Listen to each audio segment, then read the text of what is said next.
जब तक मोदी है जैस्मिन ये रुकेगा नहीं। जल्दी जल्दी भागो, जल्दी जल्दी भागो, नहीं तो जो करना है सरकार करेगा। जब से बीजेपी की हुकूमत आई है वेस्ट बंगाल में, तब से इलीगल बांग्लादेशियों को निकालने की तैयारियां शुरू कर दी गई हैं। All the illegally entered Bangladeshi immigrants have gathered at the Hakimpur border checkpost in the North Parganas to return to Bangladesh. उनको पता है कि कौन लीगल है कौन इलीगल है, तो इस पाकिस्तान को प्रेशराइज किया जा रहा है अमेरिका की जानिब से कि आप इसराइल को रिकग्नाइज करें। उन्होंने कहा जी कि मेरी इधर से भी बात हुई, उससे भी बात हुई, पाकिस्तान के फील्ड मार्शल उससे भी बात हुई। इससे क्या उन्होंने पाकिस्तान को एम्बैरस करने की कोशिश किया या पाकिस्तान से एक ऐसा मुतालबा कर दिया है जो कि पाकिस्तान के लिए मुमकिन नहीं है? या ये साजिश आई वुड से ये अनएक्सेप्टेबल है। बात की कोई गारंटी है नहीं कि कोई लीगल भी आ जाए और फिर घुसपैठिए बन जाए। अब साथ ही राज्य भर में डिटेक्ट, डिलीट और डिपोर्ट कैंपेन को अग्रेसिवली इंप्लीमेंट करने की जो बात हो रही है। ये बताइए, इंस्टाग्राम पर कोई एक ही बंदा, एक ही सेलिब्रिटी फॉलो करना हो तो किसको करेंगे? मैं नरेंद्र मोदी। बंगाल के विभिन्न हिस्सों में अवैध रूप से रह रहे बांग्लादेशी प्रवासियों में भारी हड़कंप मच गया है। अमेरिका, ऑस्ट्रेलिया, इंडिया और जापान की एक समिट जो है की मतलब फील्ड मार्शल साहब की और शहबाज शरीफ साहब की तारीफें कर कर के नहीं थक रहे सदर ट्रंप साहब। अगर पाकिस्तान दस्तखत कर देता है तो पाकिस्तान का मुझे नहीं लगता कि कोई एक भी शख्स घर में बैठेगा, क्योंकि इसराइल को तस्लीम न करना ये हमारे बानी और इस मुल्क को बनाने वाले कायदे आज़म मोहम्मद अली जिन्ना की पॉलिसी का अहम जुज़्व है। और हमारा पाकिस्तानी पासपोर्ट जिस पर ये लिख हुई है, ये एक ऐसा विजिट था जहां पर क्वाड में शामिल दीगर ममालिक के वज़रा खारजा भी मौजूद थे और दिल्ली के अंदर ये जो क्वाड वज़रा खारजा का इजलास है, तो जो क्वाड है उन्होंने कहा जी कि पहलगाम टेरर अटैक को कंडेम किया।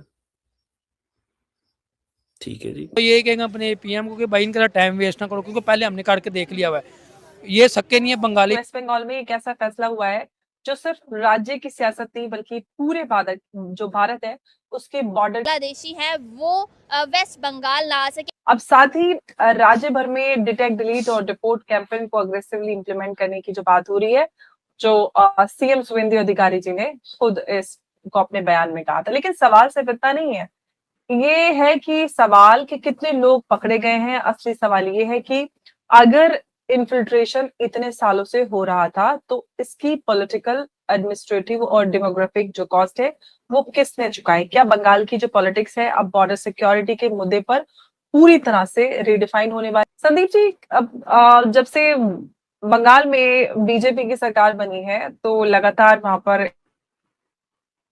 बिल्कुल एकदम हमारे यूपी के जैसे, तो आपको क्या लग रहा है कि जो बंगाल में हो रहा है, जो इलीगल माइग्रेशन के ऊपर मतलब डिटेंशन कैंप बन गए हैं और वहां पे उनको जो इलीगल माइग्रेंट्स हैं उनको भी डिटेक्ट करके कैंप में भी डाला जाना शुरू कर दिया, अब आपको लग रहा है कि बंगाल में इमिग्रेशन पर पहली बार सिस्टमैटिक एक्शन हो रहा है? क्योंकि अब तक लोग कहते थे अरे सरकार उठा के क्यों नहीं फेंकती, अरे सरकार डिटेंशन में क्यों नहीं डालती, अब फाइनली आपको क्या लग रहा है कि एक सिस्टमैटिक एक्शन हो रहा है?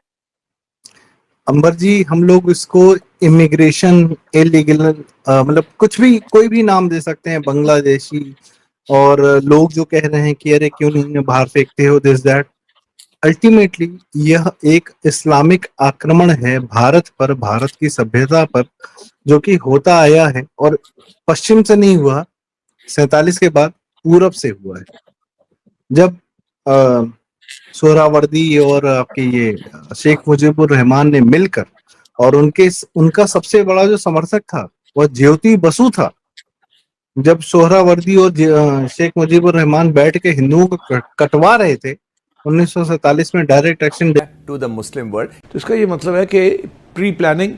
तो दोस्तों, डोनाल्ड ट्रंप के एक ट्वीट और एक बयान ने इस समय पाकिस्तानी मीडिया के अंदर खलबली मचा दी है और पाकिस्तानियों के गले सूखे हुए हैं और शॉक्ड हैं, क्योंकि यही पाकिस्तानी अभी जस्ट एक दिन पहले तक ही यह बातें और दावे कर रहे थे कि पाकिस्तान के आसिम मुनीर ने और पाकिस्तान के इस्टेब्लिशमेंट ने, यानी शहबाज और मुनीर की जोड़ी ने किस कदर डिप्लोमेटिक एफर्ट के जरिए, हालांकि कई लोग इसे ट्रू पॉलिसिंग यानी जूते चाटना भी कह रहे थे, उसके जरिए अमेरिकी राष्ट्रपति डोनाल्ड ट्रंप को पाकिस्तान के पक्ष में किया इसमें हमने देखा कि लिटरली पाकिस्तानी प्राइम मिनिस्टर और आसिम मुनीर की तारीफें करने के अलावा ट्रंप ने तो पाकिस्तान को कुछ दिया नहीं, लेकिन पाकिस्तानी यह कहते रहे कि किस तरह से उनके CDF यानी मुनीर ने ट्रंप को अपनी चाल में फंसा लिया है। लेकिन अब जो लेटेस्ट खबर आ रही है कि ट्रंप ने कहा है कि ईरान और अमेरिका के बीच में जो शांति मुआहदा होगा उसके साथ साथ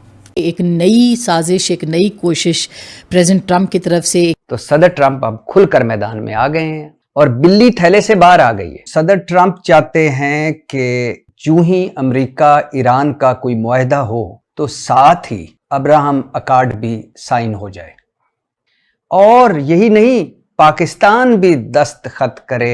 नवा कट्टा खोल देता सदर ट्रंप साहब ने। और ये जो ख्वाहिश है ये सिर्फ डोनाल्ड ट्रंप की नहीं, अमेरिका के अंदर जो पॉलिटिकल लीडरशिप है, रिपब्लिकन्स की पावरफुल लीडरशिप, वो ये मुतालबा कर रही है।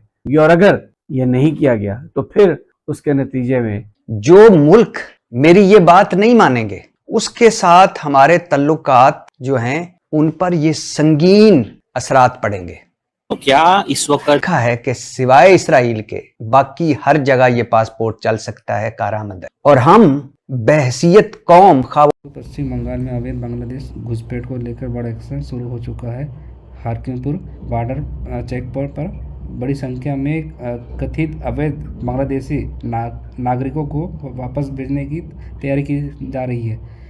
बीजेपी नेताओं का दावा है कि अब बंगाल में बॉर्डर सिक्योरिटी और इलीगल माइग्रेशन पर सख्त कार्रवाई होगी। राज्यसभा में डिलीट और रिपोर्ट अभियान तेज किया जा रहा है। प्रशासन और सुरक्षा एजेंसियों को फेंसिंग मजबूत करने और अवैध घुसपैठ रोकने के निर्देश दिए गए हैं। वहीं इस मुद्दे पर बांग्ला की राजनीति भी गरमा गई है। विपक्ष का आरोप है कि वर्षों तक वोट बैंक की राजनीति के कारण इस समस्या पर कार्रवाई नहीं हुई है। अब सवाल यह उठ रहा है कि क्या बंगाल में अब पहली बार इमिग्रेशन और बॉर्डर सिक्योरिटी पर सिस्टमेटिक एक्शन हो रहा है, और क्या आने वाला है समय में यही मुद्दा